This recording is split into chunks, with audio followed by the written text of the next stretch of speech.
Hello friends, welcome to prep IAS. आप सभी लोगों का प्रेप आईएएस पे स्वागत है। फ्रेंड्स, हर संडे को हम लोग ऐसे के सेशंस कंडक्ट कर रहे हैं एंड इस सीरीज में ये हमारा 6th ऐसे है। एंड कौन सा टॉपिक आज हमें डिस्कस करना है वो है वाटर स्केर्सिटी, नेचुरल और मैन मेड। हिंदी में पानी की कमी, प्राकृतिक या फिर मानव निर्मित। और इसको आपको 1200 वर्ड्स में आपको ये ऐसे लिखना है। अब देखिए फ्रेंड्स, इस तरह के ऐसे में आपका स्ट्रक्चर बहुत मैटर करता है। तो जब भी आप किसी ऐसे को अटेम्प्ट करें तो उसके लिए आपको 90 मिनट्स मिलते हैं। तो जो शुरू के 30 मिनट्स होते हैं वो आपको केवल स्ट्रक्चर बनाने में स्पेंड करने चाहिए। और एक बार जब आपका वो बन जाए देन आप ऐसे को अटेम्प्ट करना स्टार्ट कर दीजिए।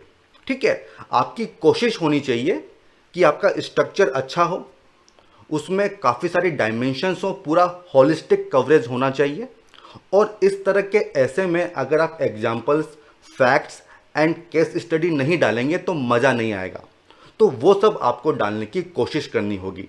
ठीक है, तो हमारा फोकस क्या होगा इस ऐसे में कि हम स्ट्रक्चर किस तरह से अच्छा बना सकते हैं, कितनी डायमेंशंस हम ऐड कर सकते हैं, वो हम उस पर मेनली बात करेंगे। क्योंकि कंटेंट का इतना इशू नहीं होगा, क्योंकि ये एक कॉमन सा टॉपिक है और ऑब्वियसली आपके पास इसका कंटेंट होता है। अब देखिए वाटर स्केर्सिटी, तो क्या पूछा गया है, ये नेचुरल है या फिर मैन मेड है। तो अब इसमें देखिए क्या क्या डिफरेंट पार्ट्स हो सकते हैं, क्या आपका स्ट्रक्चर हो सकता है। सबसे पहले आप इंट्रोड्यूस करेंगे एंड इंट्रोडक्शन में आप क्या बताएंगे कि वाटर स्केर्सिटी, उस प्रॉब्लम को आपको बतानी होगी। कुछ एग्जाम्पल दीजिए, कुछ फैक्ट्स वगैरह दीजिए जिससे ये पता चले कि वाटर स्केर्सिटी वास्तव में है या नहीं है। ठीक है, इसके बाद आप डिफाइन कीजिए कि वाटर स्केर्सिटी का मतलब क्या होता है। ऑब्वियस सी बात है, जो चीज़ पूछी गई है पहले उसको एक्सप्लेन तो करो। ठीक है, इसके बाद देखिए पूछा गया है कि वाटर स्केर्सिटी नेचुरल है या फिर मैन मेड है। तो आपको इनके कारण बताने होंगे, वो फैक्टर्स बताने होंगे जिसकी वजह से ये प्रॉब्लम है। ठीक है, अभी तक एकदम सही चल रहा है। इसके बाद क्या होगा, आप जजमेंट दीजिए, आप अपना डिसीजन दीजिए कि ये नेचुरल है या मैन मेड है। एंड ऑब्वियस सी बात है, ये दोनों ही चीज़ें आप कवर करेंगे कि एक बैलेंसिंग अप्रोच होगी, नेचुरल भी है एंड मैन मेड भी है। उसके बाद क्या होगा, उसके बाद आप बताइए कि ये जो प्रॉब्लम है वाटर स्केर्सिटी की, ये इतना बड़ा इशू क्यों है। तो उसके इफेक्ट आपको बताने होंगे। तो काफ़ी सारी डायमेंशन यहाँ पे आप कवर कर सकते हैं, इफेक्ट्स हो जाएगा। देन उसके बाद आप बात करेंगे सॉल्यूशंस की कि क्या सॉल्यूशंस होने चाहिए। केवल इफेक्ट्स की बात आपको नहीं करनी है, कुछ सॉल्यूशंस भी देने हैं। लेकिन खुद से सॉल्यूशन देने से पहले आप गवर्नमेंट के जो एफर्ट्स हैं वो बताइए।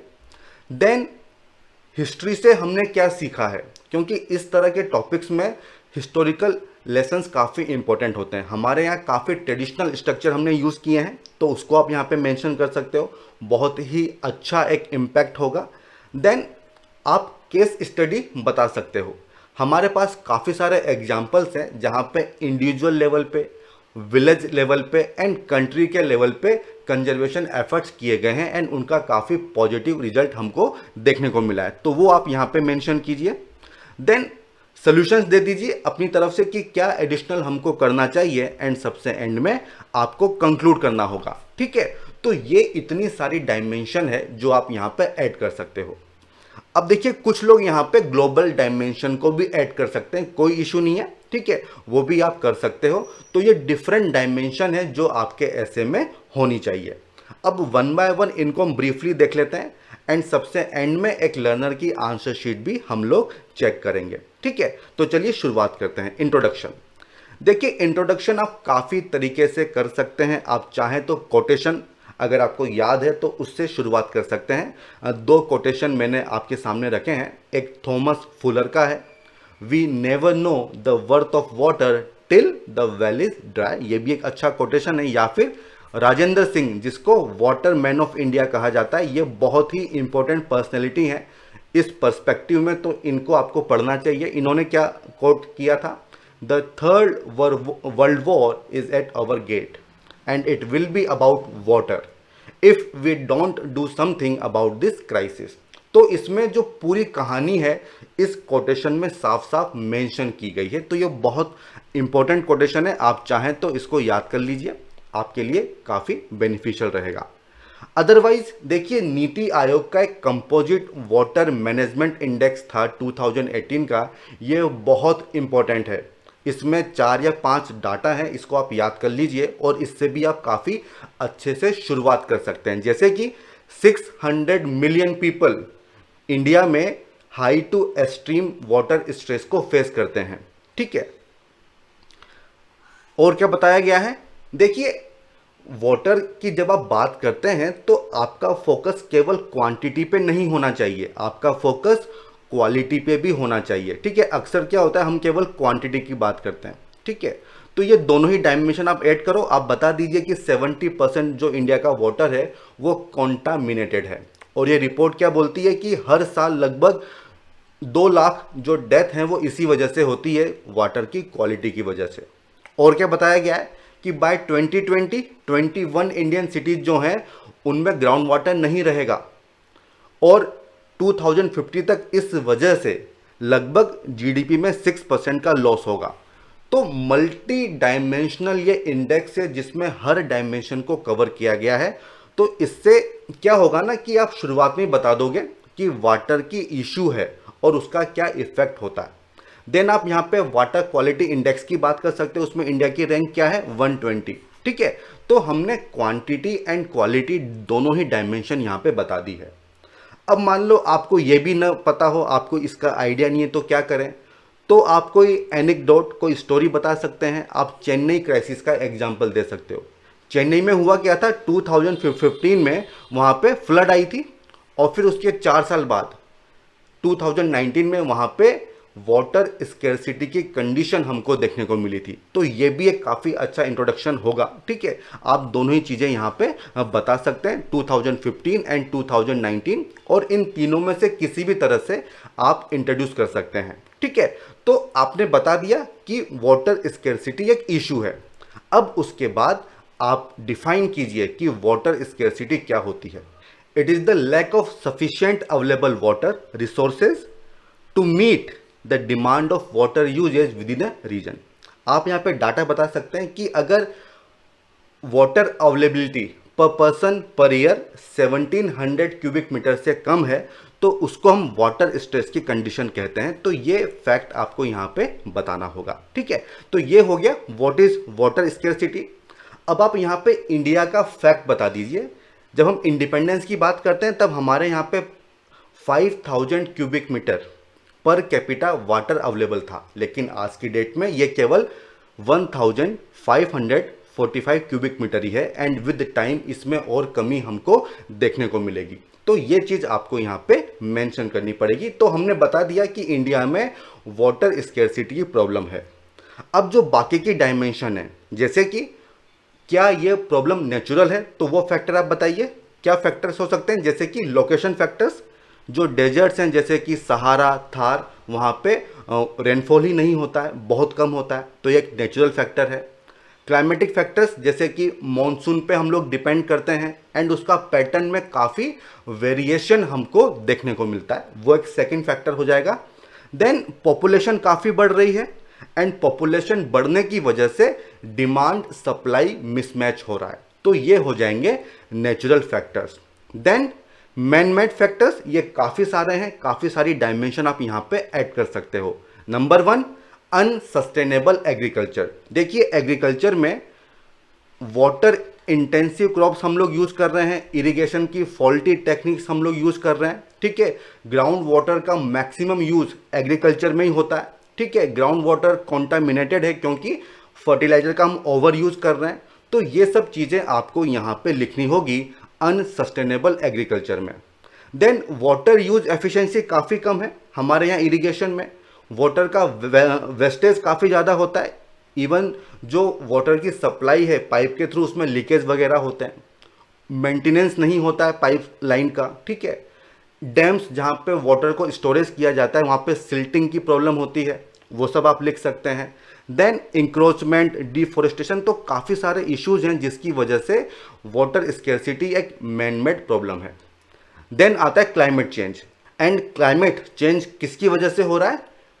एंथ्रोपोजेनिक फैक्टर्स की वजह से। तो वो सब आप लिख दीजिए यहाँ पे कि काफ़ी सारे एक्सट्रीम क्लाइमेटिक इवेंट्स हमको देखने को मिल रहे हैं।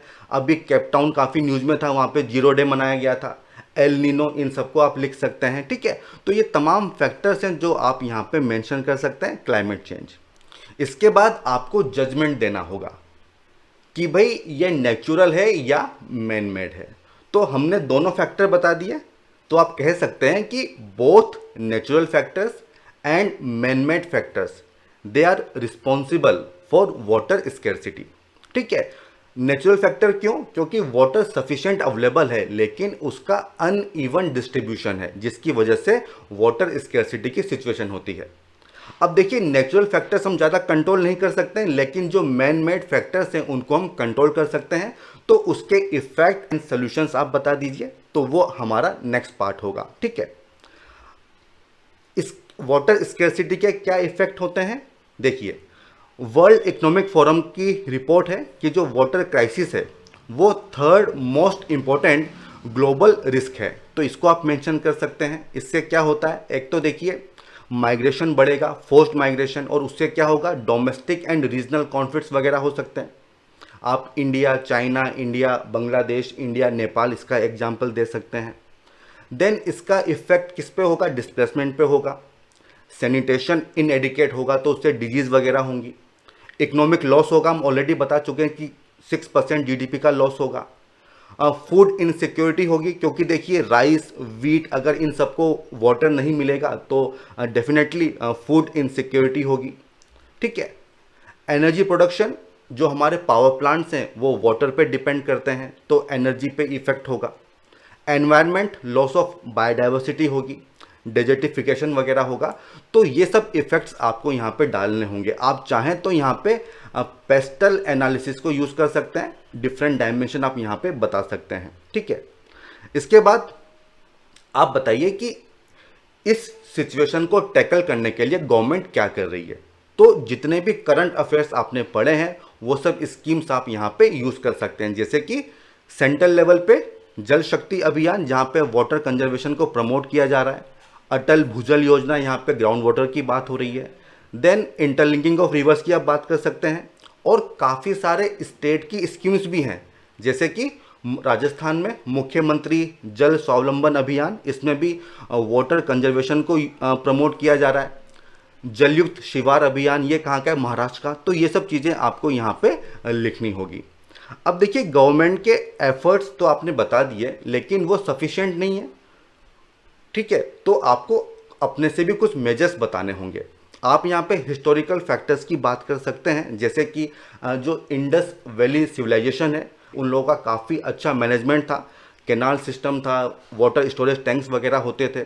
ठीक है, और आप इंडिया के जो ट्रेडिशनल स्ट्रक्चर है उनकी भी बात कर सकते हैं, जैसे कि राजस्थान में बावड़ी यूज़ होती है, टंकाज यूज़ होता है, क्यों? वाटर को कंजर्व करने के लिए। ठीक है, तो ये एक हिस्टोरिकल डायमेंशन हो जाएगी। इसके बाद आपको कुछ केस स्टडी बतानी होगी। ठीक है, काफ़ी सारी केस स्टडी हैं, जैसे कि विलेज लेवल पे आप यूपी के जाखनी विलेज का एग्जाम्पल दे सकते हैं। शुरुआत में ये एक वाटर स्केर्स विलेज था, लेकिन वहाँ की कम्युनिटी के एफर्ट से आज वहाँ पे ऐसी कोई भी इशू नहीं है। और ऐसा उन्होंने किस तरह से किया?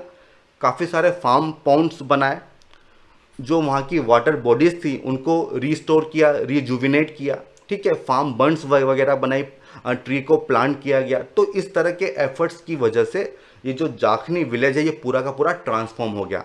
वाटर स्केर्स रीजन से ये हो गया वाटर सफिशिएंट रीजन। ठीक है, तो ये काफ़ी अच्छी केस स्टडी होगी। देन आप इंटरनेशनल लेवल पे इजराइल से सीख सकते हैं। देखिए, इजराइल बहुत इंपॉर्टेंट कंट्री है वाटर मैनेजमेंट के पर्सपेक्टिव से, और हम काफ़ी कुछ उससे सीख भी रहे हैं। अगर हम इजराइल की बात करते हैं तो वहाँ पे पर कैपिटा वाटर की अवेलेबिलिटी 200 क्यूबिक मीटर से भी कम है, और ये इंडिया से काफ़ी कम है, लेकिन उसके बावजूद भी यहाँ पे काफ़ी अच्छे से वाटर को मैनेजमेंट किया गया, और उसमें काफ़ी सारी टेक्निक्स यूज़ की हैं, जैसे कि ड्रिप इरिगेशन यूज़ किया गया है। जो अर्बन वेस्ट वाटर है उसका रिसाइकलिंग काफ़ी बड़े लेवल पे होता है। सी वाटर को डिसैलिनेट किया जाता है। तो इन सब टेक्निक्स को आप यहाँ पे यूज़ कर सकते हो, ठीक है। इससे बहुत ही अच्छा इंप्रेशन पड़ता है ऐसे में, ठीक है। देन यहाँ पे आप इंडिविजुअल लेवल पे राजेंद्र सिंह, जिसकी हमने शुरुआत में बात की थी, जिसको वाटरमैन ऑफ इंडिया कहा जाता है, उनको भी आप यहाँ पे हाईलाइट कर सकते हो। देखिए वाटर कंजर्वेशन में जो इनके एफर्ट थे उसकी वजह से इनको Magsaysay and Stockholm water prize मिला था, ठीक है। इनकी एक एनजीओ है, उसका क्या नाम है, तरुण भारत संघ। देखिए इनके एफर्ट से राजस्थान में तकरीबन 1000 विलेज हैं जहाँ पे वाटर की जो इशू था वो इन्होंने रिजोल्व किया। 5 रिवर हैं राजस्थान की, उनको रिवाइव किया गया। और क्या टेक्निक इन्होंने यूज़ की थी, वो ट्रेडिशनल स्ट्रक्चर, जोहड़, स्टोरेज टैंक्स, चेक डैम्स वगैरह बना के उन्होंने ये सब किया था। तो देखिए इन सब केस स्टडी से जो आपको ना ज़्यादा मार्क्स मिलते हैं, इंप्रेशन अच्छा पड़ता है। अब देखिए इसके बाद आपको बताने होंगे सॉल्यूशंस कि क्या मेजर्स हमको एडिशनल लेने चाहिए। तो काफ़ी सारी चीज़ें, जैसे कि जो हमारा कंजम्पशन पैटर्न है, जो हमारी लाइफ स्टाइल है, वो हमको चेंज करनी चाहिए। इसके लिए आप लोगों को एजुकेट कीजिए, आईसीटी टूल्स का यूज़ कीजिए, अवेयरनेस क्रिएट कीजिए।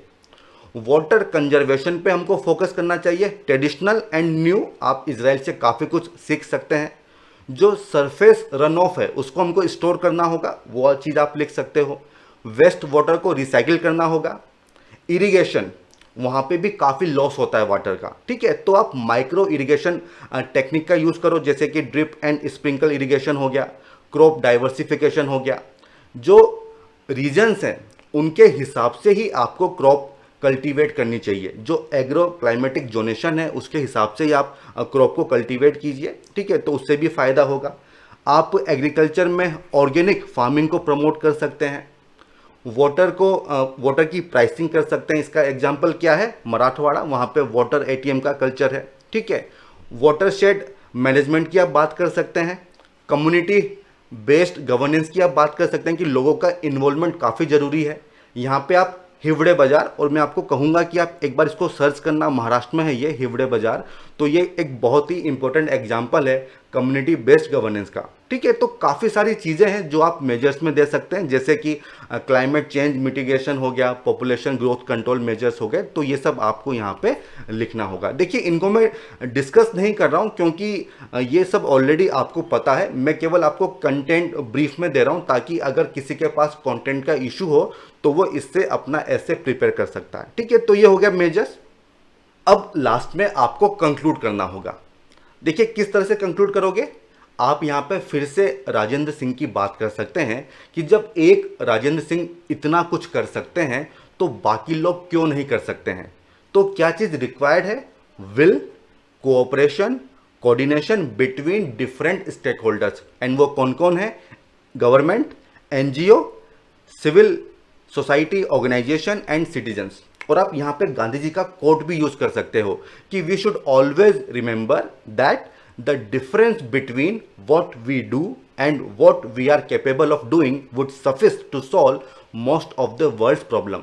जितना हम कर रहे हैं और जितना हम कर सकते हैं, अगर वो चीज़ हम गैप कम कर लें तो हम इस दुनिया की सारी जो प्रॉब्लम्स हैं उनको सोल्व कर लेंगे। मतलब हमको अपना 100% देना होगा, तभी ये जो इशू है वाटर स्कैर्सिटी का, ये रिजॉल्व हो पाएगा। तो फ्रेंड्स ये पूरा ऐसे यहाँ पे मैंने डिस्कस कर लिया है। अब हम एक लर्नर की आंसर शीट देख लेते हैं कि किस तरह से उन्होंने इस ऐसे को अटेम्प्ट किया है। सबसे पहले इंट्रोड्यूस किया है और यहाँ पे काफ़ी सारे फैक्ट्स इन्होंने देने की कोशिश की है और इस चीज़ को बताया है कि वाटर स्कैर्सिटी की प्रॉब्लम कितने बड़े लेवल पे है। तो काफ़ी अच्छे से इन्होंने यहाँ पे इंट्रोड्यूस किया है, ठीक है। देन उसके बाद इन्होंने ये बताया है कि जो वाटर स्कैर्सिटी है ये नेचुरल भी है एंड मैन मेड भी है। इस डायमेंशन को इन्होंने यहाँ पे कवर करने की कोशिश की है। लेकिन देखो आपको एक्सप्लेन करना चाहिए पहले कि वाटर स्कैर्सिटी क्या होती है, ठीक है। एंड ये जो आपने इंट्रोडक्शन खत्म किया है, इसके बाद आपको एक शॉर्ट पैराग्राफ लिखना चाहिए जहाँ पे आप जो आपका ऐसे में आप डिफरेंट डायमेंशन कवर करने वाले हो ना, उसको ब्रीफ में मेंशन कर दो ताकि एग्जामिनर को पता चल जाए कि आपके ऐसे में उसको क्या मिलने वाला है, ठीक है। तो ये चीज़ आपको करनी होगी। यहाँ पे आपने जजमेंट दिया है, देन आपने इफेक्ट ऑफ वाटर स्कैर्सिटी बताने की कोशिश की है और शुरुआत में आपने वर्ल्ड लेवल की बात की है। किस तरह के इफेक्ट, जैसे कि poverty, food, gender related issues वगैरह हो सकते हैं। देखिए आपने काफ़ी सारी डायमेंशन यहाँ पे मिस की हैं। जो स्ट्रक्चर है ना, उसमें कॉन्टिन्यूटी होनी चाहिए। पहले आप डिफाइन करो, फिर रीजंस बताइए और उसके बाद इफेक्ट्स बताइए ना, तो ज़्यादा अच्छा रहता है। तो वो चीज़ आपको एक बार सोचनी चाहिए। देन आपने इंडिया के वाटर क्राइसिस के बारे में बात की है। शुरुआत में आपने ग्लोबल की बात की थी, अभी आप इंडिया की बात कर रहे हैं। और यहाँ पे आपने चेन्नई का एग्जाम्पल दिया है, नीति आयोग की बात की है। देखिए आपने किया क्या है कि शुरुआत में आपने प्रॉब्लम बताई, उसके बाद आपने वर्ल्ड लेवल पे क्या क्राइसिस है वो बताया है, और अब आप इंडिया लेवल की बात कर रहे हो। तो ये भी एक अच्छा फॉर्मेट है। इसके बाद आपने इंडिया का जो वाटर क्राइसिस है उसके रीजंस बताए हैं, जैसे कि इनएफिशिएंसी है, मिसयूज़ वगैरह होता है। जो नॉर्थ वेस्ट है वहाँ पे काफ़ी सारे इरिगेशन है, उसमें काफ़ी सारे इश्यूज हैं। आपने ग्रीन रिवॉल्यूशन की यहाँ पे बात की है, वाटर इंटेंसिव क्रॉप्स की आपने बात की है, शिफ्टिंग कल्टीवेशन की आपने बात की है। देन आपने क्लाइमेट चेंज की बात की है, ठीक है। और इंडिया, बांग्लादेश, पाकिस्तान, चाइना, ये जितने भी इश्यूज हैं वो आपने यहाँ पे डाले हैं। लेकिन इसको आपने ना काफ़ी बड़ा कर दिया है इस पैराग्राफ को, तो थोड़ा ब्रीफ में इसको रखिए। देन आपने सॉल्यूशंस दिए हैं। देखो मैं कंटेंट में ज़्यादा नहीं जा रहा हूं क्योंकि मेरा फोकस अभी केवल आपके स्ट्रक्चर पर है। देखिए इशू क्या है कि आपने ना काफ़ी सारी डायमेंशन मिस कर दी हैं और काफ़ी शॉर्ट में आपने ये ऐसे लिखा है। मतलब आपने केवल 6 पेजेस फिल किए हैं, जबकि ऐसे में आपको वहाँ पे 12 पेजेस मिलेंगे जो आपको फिल करने होते हैं। तो काफ़ी सारी डायमेंशन आपने मिस की हैं, वो मैं ऑलरेडी आपको बता चुका हूँ कि क्या क्या डायमेंशन है। जो रीजंस हैं वो आपने काफ़ी कम दिए हैं, सोल्यूशंस भी आपने काफ़ी कम दिए हैं, ठीक है। उन सबको आपको एनरिच करना होगा। एग्जाम्पल्स, केस स्टडी वगैरह मिसिंग है, उसको आप दे सकते हैं। देन सोल्यूशन में क्या है ना, आपने गवर्नमेंट की स्कीम देने की कोशिश की है, तो ये आपको एक अलग से सेक्शन होना चाहिए जहां पे आप गवर्नमेंट के एफर्ट्स बताइए। और जनरली ना गवर्नमेंट की स्कीम से आपको कंक्लूड नहीं करना चाहिए, क्योंकि गवर्नमेंट की स्कीम्स में काफ़ी सारे इश्यूज होते हैं, ठीक है। तो एक सोल्यूशन दीजिए, या फिर कोई कोटेशन वगैरह हो, कोई स्टोरी वगैरह हो, तो उससे आपको एंड करना होगा। तो ऑब्जर्वेशन क्या है, पैराग्राफ छोटे लिखिए, डायमेंशन ज़्यादा कवर कीजिए, ठीक है। होलिस्टिक कवरेज होना चाहिए, ठीक है। एग्जाम्पल, केस स्टडी वगैरह देने की आपको कोशिश करनी होगी, ठीक है। तो इसी के साथ ये जो हमारा सेशन है इसको हम यहीं पे कंक्लूड करेंगे। अगर आपका कोई डाउट है तो आप कमेंट सेक्शन में मुझसे पूछ सकते हैं, मैं डेफिनेटली उसका रिप्लाई करूंगा, ठीक है friends. All the best, good bye.